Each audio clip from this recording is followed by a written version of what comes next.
governo, ma è stata una giornata importante anche sul fronte politico nostrano, a cominciare da un Movimento 5 Stelle che finalmente inizia a votare per capire che cosa vorrà fare entro le 12 di oggi, ma in realtà si sono dilatati questi tempi, le autocandidature non solo per chi vuole fare il governatore ma anche per chi vuole fare di nuovo o candidarsi al Consiglio regionale. Poi vi spiegheremo.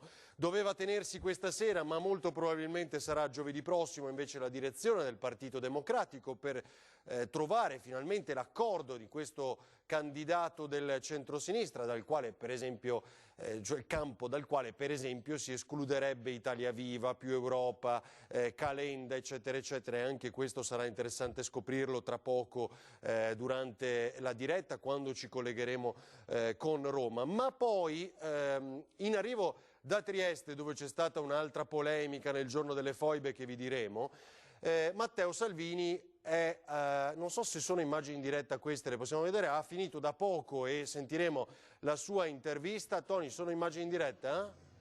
Sì, quindi sta finendo ancora i selfie a Padova, il leader della Lega al fianco di Luca Zaia oggi pomeriggio per discutere di sport, Olimpiadi e altre tematiche. Pensavamo e credevamo potesse essere l'evento ufficiale di lancio della campagna elettorale di Luca Zaia. Lo è stato in parte, perché ora sentiremo da Federico Fusetti come è andata, ma Zaia ha ribadito che non dirà nulla fino a 45 giorni prima del voto. Allora, cominciamo